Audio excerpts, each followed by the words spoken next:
It was another Monday morning. The sign on the door said private investigator, but the sign below that said closed, and I was saying yes to a third cup of coffee. It was cold and weak, like a motto of shift left.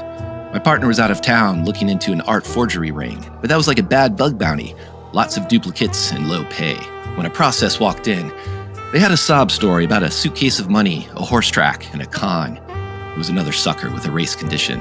That reminded me of the door. The closed sign had been up for weeks, but it still needed a lock.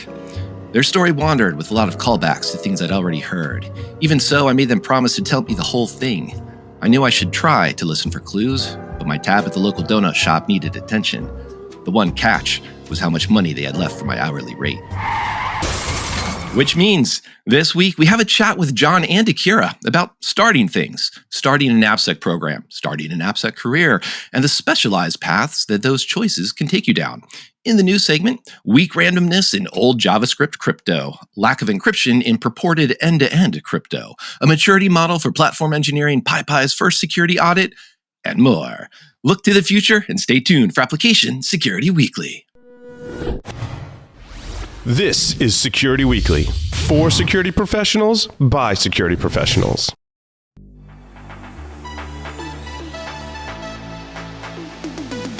It's the show to learn the latest tools and techniques to understand DevOps, applications, and the cloud. Your trusted source for the latest AppSec news. It's time for Application Security Weekly.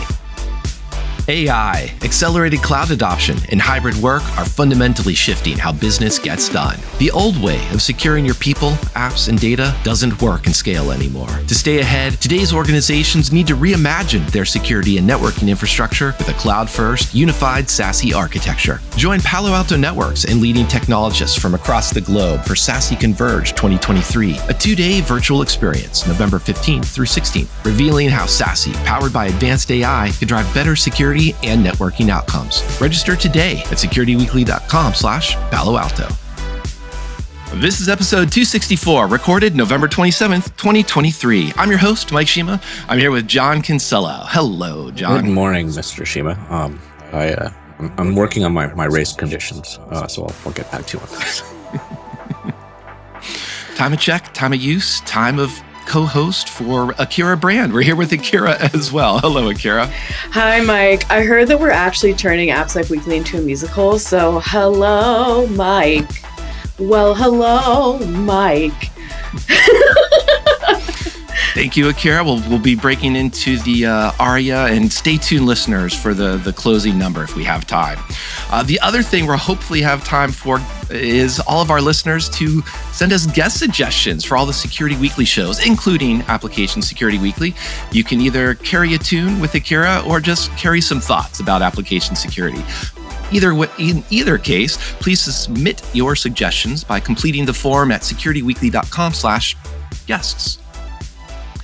And so, John, Akira, we don't have a guest this week, but I think we do have a topic. And as we're ending the year, I thought, why don't we talk about starting things? Because let's do opposite day. And here I'm thinking of starting an AppSec program, starting an AppSec career, and maybe even that angle with startups as well, just kind of riff on that thought. But Akira, you're early in your career. Perhaps you can help us seed some of this conversation with either the program or career. What comes to mind when, as you've been asking us, as you're thinking of starting? What's the question that we can help you with? Yeah. So actually, it's interesting that you mentioned starting an AppSec program and starting an AppSec career. I did both this year, right? So I've been working for 11 months as an AppSec engineer. And my main job was to start an AppSec program at a startup called Resilia. So my big questions have been twofold. Number one is, how do I get started on doing this program? Like, what do I begin with? Do I start a bug bounty program? Do I hire pen testers? Do I install Sneak on it? Like, what's going on? What do I do first? And then, of course, the whole question of do I specialize or do I stay a generalist for a little while here? I would like to kick off actually with the specialization versus generalist question for maybe the first, let's say, 3 to 5 years of an AppSec career. What should people focus on? And I'm sure we're going to have a lot of debate around this, and I don't even think there's a right answer, but I want to hear everyone's opinions on this particular question. So again, it's my first 3 to 5 years in an AppSec career. Do I specialize or do I stay a generalist? John, how do you want to take us off on this to begin? I'm doing my silent thing. I thought she was going to say for the first 3 to 5 years of this conversation. I think particularly for you, Kara, I'm going to try and generalize, but also, you're the one asking the question. You're here, so I think when you're in that position and you're the only person there, I think you have to be a generalist, right? You can't really. If you're the person sitting in a hot seat, you gotta have some sense of what's going on around you and trying to get up to speed as quickly as possible. In that situation, I think if you are actually starting the career and you haven't been thrown into the fire yet, and like you're trying to figure out what you want to do, I don't know. I think it's think of it like college in a way, right? It's like take a bunch of classes, figure out what interests you, and then dive down that path. So. We've talked about this before. There's so many areas of Appsec. There's, anything from hardware to, as you mentioned, you want to like go and like pick a tool and learn it really well, like SNCC, or something open source. Do you want to specialize in code review, or maybe fuzzing sounds interesting? Or there's so many different areas that like I think can capture someone's attention. So you could dive down deep, or you could go, "Oh, that looks interesting." Then just keep hopping from one thing to the other. So I don't think there's a right answer there, but that's my thought. I don't know about you, Mike. Yeah, I think some of the things I heard too. One of the things that Akira mentioned was bug bounties, for example, and then John, you listed some things that really appealed to me if I were restarting my career, sort of the engineering side of things, like fuzzing or code reviews. And the reason I wanted to highlight those is that on the one hand, Akira, lots of times companies do start with needing bug bounty or needing scanners, whether it's SNCC or Qualys, or we can go through the alphabet of vendors by this point probably. But there's a trap there in the sense that it can help you with generalization. You get bug bounty reports about SSRF, CSRF, input validation, or some input validation attacks, some business logic attack, cross-site scripting, which can be good for just learning how are these conducted against your particular company's web app. Can you reproduce it? Can you talk about impact? But that's also a great way to be burned out. And it's also, I will say too, it's not necessarily strategic, which, if you're starting from your own career perspective, be defensive about being pigeonholed into just doing vuln management or just doing dealing with the bugs, only looking at here's a bug. Is it impactful? Let's talk with the bug bounty researcher.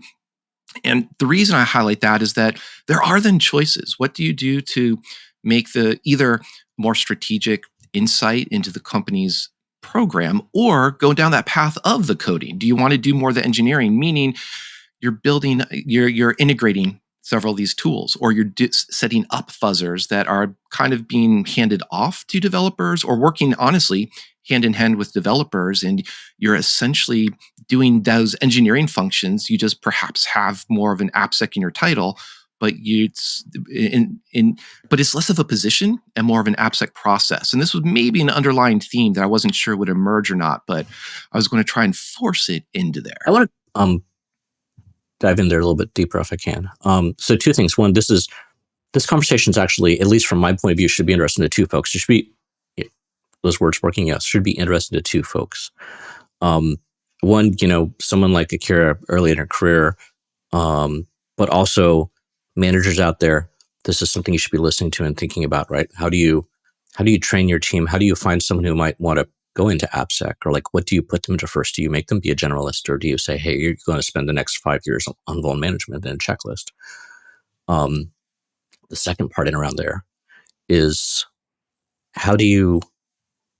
I think this also depends on the person, because it depends on how you learn, right? I'm very hands-on. If I'm not, you can sit me in a classroom and like for weeks or years and like it just goes straight through my head. If you give me like a keyboard or like wood or saw or whatever, depending, cooking, pick your thing, I have to do to learn.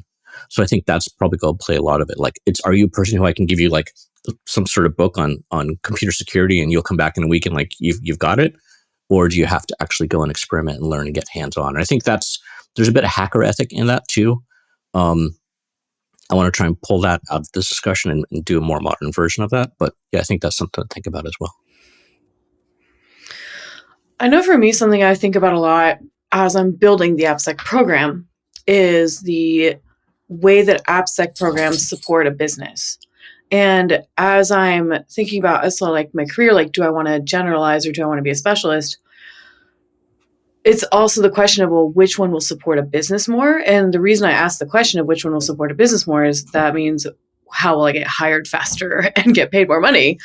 And these are really important questions as well. So like, I definitely hear like, how do you learn best? What interests you the most? Like, of course you have to start there, because if you are working in an area of AppSec that you absolutely hate, like you need to find something else. But how can someone also be strategic in making sure they stay employed, especially in this economy where there's a lot of layoffs and there's downturns and it's kind of scary, right? So how do you sort of future-proof that career?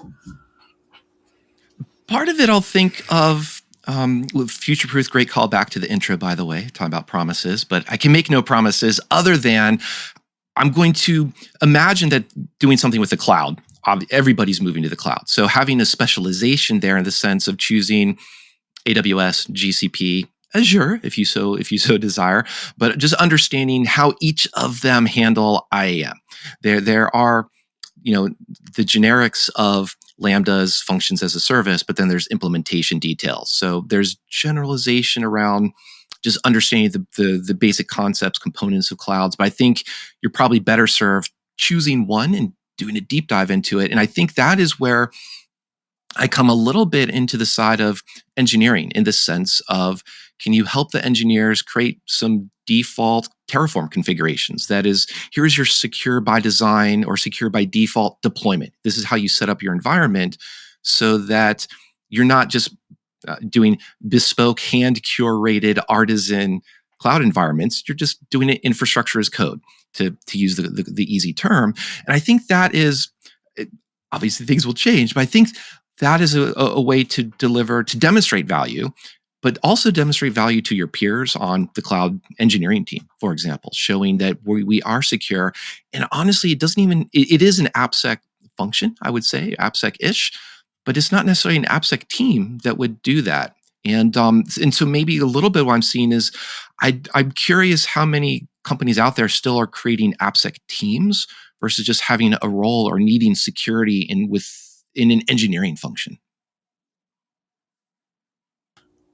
Well, I know we have an AppSec team, but it's me, right? Like I'm it. Hello, Army of one. Da da da da da. Woo. Anyway, so I think that it's a good idea to have at least a dedicated AppSec person, even if you're relatively early in your company's maturity. And I say that because we're Series B, right? Like we're early on in startup world still. We're out of the weeds of Series A. We're starting to move toward the maturity of Series C. And when they brought me in, like I said, 11 months ago, I was actually quite surprised. I'd never worked with a startup that was that early on that decided that they wanted and needed AppSec. But I think it is far cheaper to hire an AppSec person and have them cover a lot of bases for you and create an AppSec program that folds in the engineering team. So I don't know, I could be accidentally working my way out of a job, which is fine. I mean, it is what it is, but I don't think so. However, it is cheaper to do that than have a data breach, which costs, I don't know, upwards of, what is it now, like $1.4 million or something. And when you're that early on in maybe it's more, maybe it's less, I don't know. But regardless. What I was going to say, what I think you're hitting at there is, and one of the questions I'd have for you is sort of, why? Why do you need that AppSec program, or what is the AppSec program trying to solve? And here, the reason for my question is, did they hire you, Akira, to answer security questions, security vendor questionnaires? Which I hope not, because wow, that's mind-numbing. Or we need an ISO 27001 certification to show to our customers. That's one reason they'll set up an AppSec program, but that tends to be more in the governance angle rather than like the engineering. And so that's why I wanted to highlight that. And it sounds like too, you are the army of one. You can't do everything. I do love the idea of working yourself out of the job, out of the role, because the organization becomes more secure, or because security responsibilities are more easily taken on by the developers, but you still need to have that strategic guidance. And so one of the things I'd say is starting, like, what do you start with? I would say you wouldn't start with a bug bounty program, because otherwise you're just subsidizing a lot of other people to run basic scanners against your code, against your sites that you should be running yourself. So probably starting with some type of scanner is good. Starting with threat modeling is probably also good. That builds that security-minded thinking with developers. It's just starting the conversations with developers. But I don't know how much that you've tried, or if that is, resonates with what the business is also expecting of you. Yeah. So I think what I would have done differently, which I think everyone should do as their first step, is you should absolutely spend a lot of time getting to know, first off, the engineering managers, and then getting to know the individual engineers themselves. Yeah. The EMs, at least in Resilia, are the ones that really drive the AppSec activities. I act more as like a strategic advisor. But if I want anything to get done, I can't just go right to the engineers and be like, hey, like, will you please do this? I have to go through the engineering managers. So get those EMs on your team, communicate your stratagems with them, communicate why you're doing what you're doing. If you can also communicate the business value and impact of AppSec, like, so for example, like, it's cheaper to pay me than get breached. It looks better for our potential customers, things like that. You'll have suddenly you go from an army of 1 to maybe an army of 5 if you have yourself and 4 engineering managers.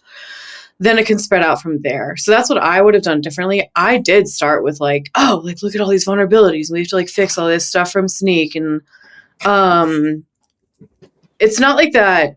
It wasn't very efficient, right? Because no one really knew who I was.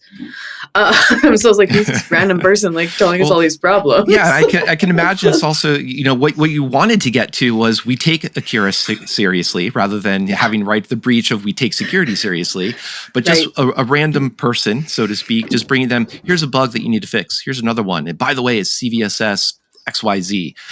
Yeah. Those numbers are kind of meaninless. Who cares? Yeah, exactly. No one cares. Even I'm in Appsec and I don't care. Right. And so I'm curious there, when you're starting that conversation with EMs, maybe tell us a bit more about how did you pitch that, or how would you have gone back and pitched that and say, what problems do you have? How can I help, as the open-ended question with them, or what did you do, or what do you think you try to do? That's actually what I ended up doing after I was there for about, I think, 2 months, is I changed my strategy to here's all the problems that we have as opposed to what problems do you have, right? So I started to set up individual like meeting times with each of the EMs and say, hey, what are you working on? How can security support you in getting to your goals faster? As opposed to how can security be like this thing that encumbers you? Right. And we actually would have brainstorming sessions together. I didn't go in with an agenda. I wasn't about to be like, you need to fill out this definition of done helper or something like that. I just asked them, like, how could security help? And they had great ideas. One of the things they wanted me to do was to come to iteration kickoffs. They wanted me to come to a couple of weekly stand-up sessions. They essentially just wanted me in the room.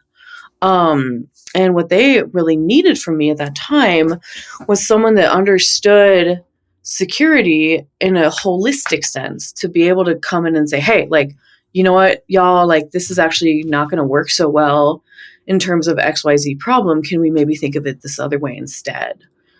And from there, I was actually able to build really good relationships with the engineers because I, first off, saw them on a regular basis. And second off, I was able to help them shift their mindset toward a more security-oriented process of thinking, as opposed to just, again, here's all these random bugs with CVSS scores that no one cares about, right? Yeah. And what clearly you're describing the approach of needing to be a generalist, to have those conversations, to have that holistic view, as you pointed out. And also, I'll call out, it sounds like you're also describing, some skills that are related to project management. So, probably one of the things, if the org is large enough, include those project managers along with those EMs in your conversations or outreach, both to learn from them, to pick up some skills, as well as they can be partners in crime to deliver value to these, to the business. I'm curious too, John, you've worked with a lot of startups, but I don't know how often those startups start off with saying, what we need right now is an AppSec program. I suspect suspect they need like that ISO 2701 cert to sell, so that they can talk to the big vendors and say, yeah, oh yeah, we're secure. Not necessarily be so dismissive and offhanded about it, but at what point does that come into the conversation, from even a security vendor side or just more of a general startup side, like Akira's been describing? Man, there's so much to talk about on this. I want to back up, make one comment so thinking about generalist versus diving deep. I think the conversation you guys are having it's spot on, right? The generalism makes sense there. Thinking back to what Akira was saying around like job security and future in the job. I don't know about you, Mike, but frequently when I've looked at pure security gigs out there, they usually are looking for a specialist. So it doesn't mean they need a specialist, but the JD and whoever's hiring is like, they're usually like, I need someone who has like 5 years experience with Fortify. I'll pick on someone else for a change. But once you're in that role, you need to be wide because you need to have all these skills. And if you have, really what you're describing in a way, Akira, is a type of social engineering. If you have that social engineering capability or a psychology background to be able to actually work with folks and do that, like across teams, super valuable. But it doesn't, the question then is like, if you have that skills and you realize that, how do you then translate that both back into your resume as well as into an interview process? So there's some head scratching to be done around that. On the startup thing, so a B-series company, Akira, is not young. I know nothing about your guys' company, but I'm guessing they've been around for about 4 to 5 years, just from saying B. And I think that's an appropriate time to do that. Yeah, in a seed or pre-seed, I wouldn't even think about it. Usually when I start thinking about it is when that first customer comes and says, or a customer comes and says, we'd love to buy what you've got. Have you done blah, blah, blah, blah, blah? And I'll go, no, we forgot about that, or we've been putting that off, or whatever it is, right? And usually, luckily for me, I've been able to bang through that one in the last few startups. I'm going, look, I've been an application security forever. I'm the co-host of a podcast. I think I know what I'm doing here. And they're like, oh, cool, no problem. They'll sign the check. But not everyone has that little bit of freedom.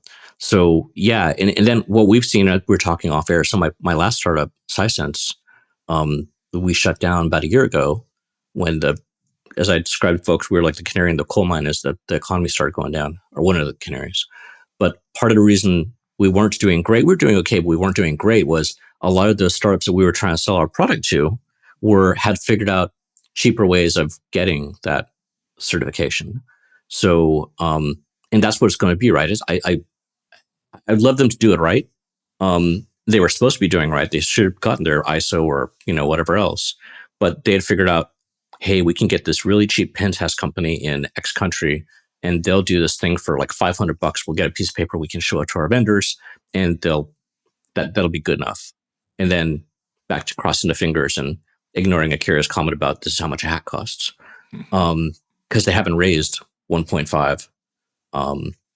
So it doesn't matter if that's what it's going to be, right? It's like if you don't have that money laying around, or if you haven't done that much revenue, you don't care if it's going to cost you 1.5. It doesn't make sense.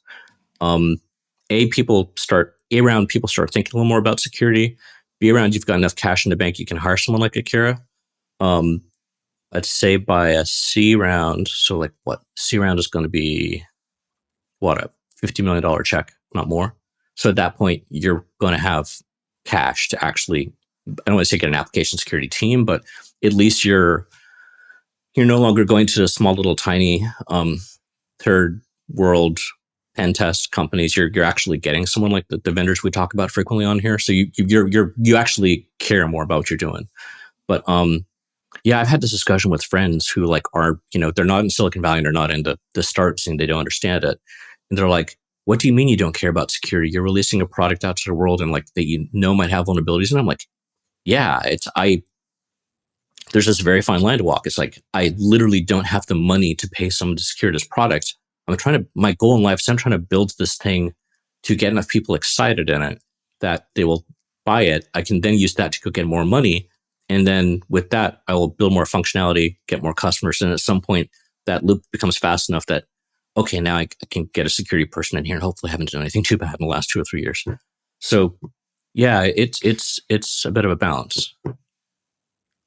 Yeah, and I think what you were describing too is, it's not that you didn't ignore security. You appreciated security, were knowledgeable of it, and you could influence the secure by design, let's say, or secure by defaults to pull on, see what CISA has been pushing on, because that's what the developers are working on a day-to-day basis. How can we influence them? I think that goes back a little bit to what Akira was just saying about being enough of a generalist to sit in those meetings, have that relationship with the EMs to influence the design, rather than have to be that specialist in AWS or IAM strategies or other types of job descriptions that we actually see. It's and I don't know. Two things there. Like I said, this conversation could go on for a really long time. It helps if I actually talk, not sit quietly. The second thought around cloud stuff, man, that stuff gets so deep. I mean, you mentioned IAM, and that sounds like, oh, it's just authentication authorization. If you go and start studying the AWS stuff and like how deep that goes, and start having like accounts of accounts and like actually account management and like, I studied it heavily earlier this year for the first time, and it even that one little tiny area goes really deep. The second thing is, you're making me think of like the WAF services, right? That'd be a quick way to secure your stuff. Those aren't cheap. So am I going to actually enable those? If I'm using a cloud provider and I'm already set up and like all I have to do is flip a switch and it'll get me more secure, but it's going to cost me $500 a month picking a number, we're going to have a hard think about it, right? And then let's see, there was one more in there. Oh yeah. This is the interesting one. Back to your comment about CISA. I think, and yeah, that is sort of what I did at, most of my startups. But I think that the thing which I wasn't really voicing there, but you're getting closer to, is by following those things, it's in doing it right and actually being cognizant of it, it's cheaper than getting an Akira. So for the younger companies, if you know what you're doing or you look in the right places, you can start going down this path without even having to get that specialist. You still need a Akira. You're going to need a Akira at some point, but it might allow you to get to that B stage without, as I say, showing up on the front page at times. Yeah, and maybe too, there's like a suggestion in there too for you, Akira, or anyone else starting on their career, of like having that being that generalist, having those conversations with the EMs, but also identifying where are the architects, the cloud architects, or those senior architects, having those conversations with them, and then through osmosis, through learning, through working with them, understanding what are those secure defaults, those secure choices that John was describing to get there. That is one type of a career arc to go through. In addition, it could be that career arc that maybe branches into you are the IAM expert because you've chosen that, or the fuzzing expert, which I will have to caution and say, I love the concept. I love talking about that. But, unless you're the Microsoft, Googles, Amazons, the big companies, probably they are not investing in a fuzzing team, something like that. With the one asterisk I will throw in there, OpenSSF is still trying to fund that though. So there are ways to go to have this type of, to have a career there, but you're making career style choices in compensation, in where you're working, who you're working with, things like that. I guess like what underlies this question for me isn't necessarily so much even future proofing or compensation or anything. I am fascinated and always have been by the concept of mastery. So picking something that you can become virtuosic in at some point. And a big stumbling block that I constantly face is, can one gain mastery as a generalist in Appsec? Because it seems that there's so much to practice that you're not going to get good at any one particular thing. Do you know how many top 10 lists are out there? Good luck trying to memorize all that. Exactly. But, and I'll throw over to John in a second, because, he very quickly, and I agree, was saying no and shaking his head. But one of the reasons I will point out too is that also the technologies change, and it's important to have, be aware of the security principles, have a good foundation of concepts, but the cloud of 2010s is very different from the cloud designs of 2020, just because all of the cloud, what the what the components are, how they've handled IAM, et cetera, has changed. Let alone the difference was between the frameworks. Are you an expert in this particular language and other frameworks? So that's where I think mastery and generalization is already kind of mutually exclusive. Those are hard to reconcile, but you can still be, let me say, an architect. I'll use that term to have an idea of interconnection of systems, and that perhaps is a way to be a mastery of generalization, if such a phrase could make sense. I don't know, John, what do you think about that? Because you were very quick to shake your head. I was, and I'm going to walk it back. I think so. I think if you study the basics, I think you can wrap your head around it in a year. So I'm saying, like, take OWASP top 10. Pick one, I don't care. Pick one of those solid known lists, or maybe the attack stuff or something. Study it inside out, upside down, and really understand the whys behind those things are there. And then I think you apply that to JavaScript or TypeScript or automobiles or IoT or cloud or whatever else, right? Because the fundamentals aren't changing. How you apply them to different things are. And I think that's why we start really teeth gnashing at all these top 10 lists, is because it's the thing that's now being applied to everything else. So I think the question back to you is, when you talk about virtuosity, I'm thinking like a violinist. Is that virtuoso? Are they an expert on that particular violin that they're playing that night, or are they an expert at playing violin? Or maybe they're an expert at playing string instruments. So I think, right, let's just leave it on the violins. And I'm guessing they might reverb a little bit better with one particular violin that they played for, the last 20 years and they know inside out.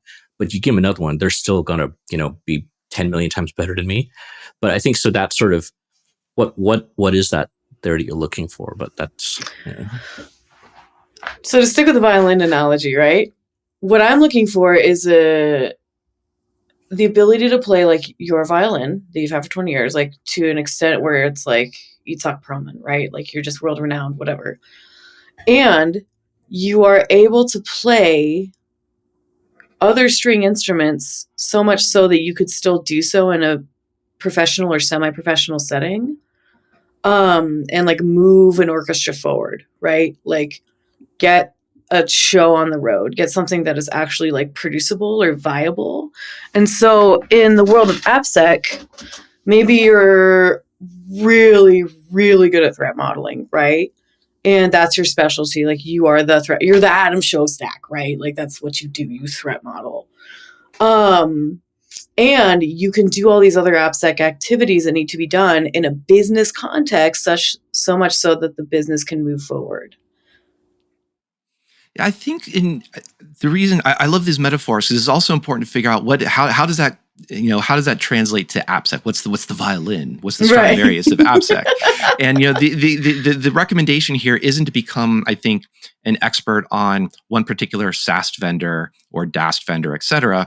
I would frame it more as how to evaluate whatever the latest security vendor is there for SAST and integrate it into CI/CD pipeline, integrate it into the developer experience, because you have that vision, that strategy of what you're going for. That's the tune you want to play. Your orchestra is the developers and you're the conductor, perhaps, to really belabor this metaphor. Another example would be going back to the cloud, just the idea of I'll pick on that, and secrets handling. Do you have long-lived secrets, and that's how your services are interconnected? Or have you set things up so that they are very short-lived tokens, and the tokens are picked up every once in a while, they're renewed, and their exposure is very brief if they're ever leaked? There's threat modeling too there, but I think you should be. I would hesitate to try to become the threat modeling virtuoso, because businesses don't necessarily need that. They need the applied version of it. So if you can understand how to apply this, that is where I would nudge that direction of specialization. One thing that masters have in common with each other across all domains, in my opinion, and this is just true as well, is they have a process that they've defined and that they can replicate over and over and over again to practice their craft. And that's something else that I'm constantly looking for as I'm starting in my career is like, what is the process? What are the basics? What are the fundamentals that I need to have like the back of my hand? And John, you pointed to one earlier, the basic OWASP top 10. And what other fundamentals do you think are absolutely necessary for generalists, specialists, but true virtuosity down the line? What else do you think we need to know? I'm going to flip that around again. I think it's interesting to stop and think about, and this for any engineer, software engineer, security engineer, whatever, I should say computer engineer. Well, even that doesn't work. Anyways, the point being, when do you expect to perform as that master expert in your career? And from the point of view of, if you think about leveling on like a software engineer side, right? So you start, college grad, then you're like maybe a mid-level person. You're getting a little more. The college grad comes in, they're like, you spoon feed them. Here's what you're going to work on. This is like a security version would be like, go run Nmap. As you become a little bit better in that, it's going to be, hey, we need to be aware of what's on our network, and then the person goes and does it.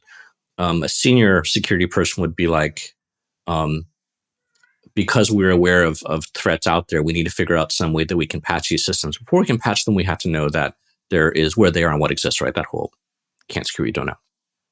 But the thing is, the next level on that is not writing the scanner. It's saying with your manager, these are the technical directions we want to go.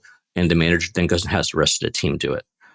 And then if you keep going higher, it's sort of weird, right? As you progress up most engineering career ladders, at some point you become less and less hands-on, and you might be virtuoso in your thought process and what you know about, but the actual doing becomes less. And this is actually a challenge for some engineers as they go from like a senior engineer to a principal.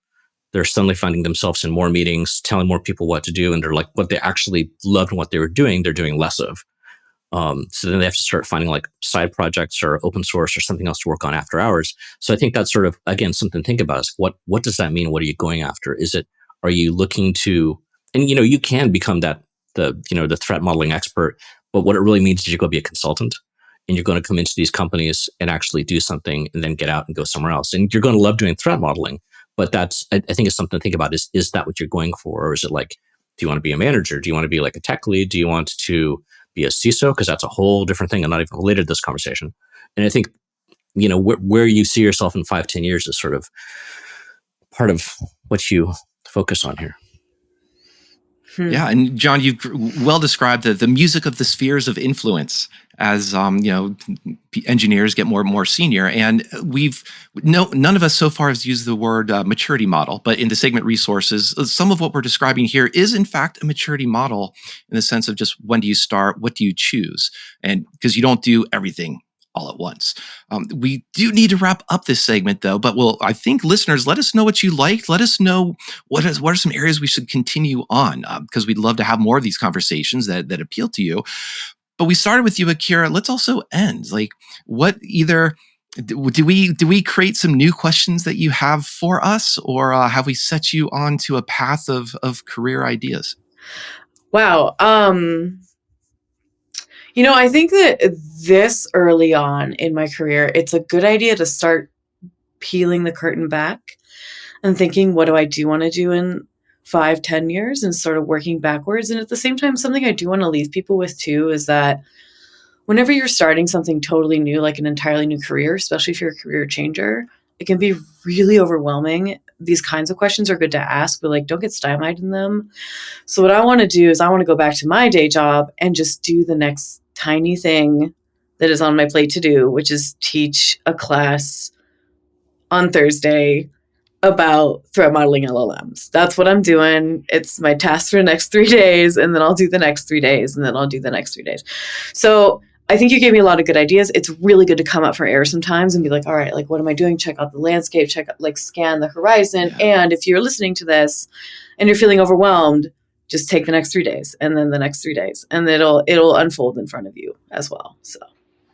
Yeah. No, that's great. Thank you, Akira. And yeah, as a reminder to listeners, you have come through a non-traditional, you didn't come through the computer science background to get into Appsec, and you're clearly not alone in that type of route. So we'll continue to check in another couple months to see where you are on that journey, and we'll see just how much of a virtuoso you became. In the meantime, we want to thank all of our listeners, and I want to thank John and Akira again as well for this fun segment. We do need to take a quick break and return with news of the week.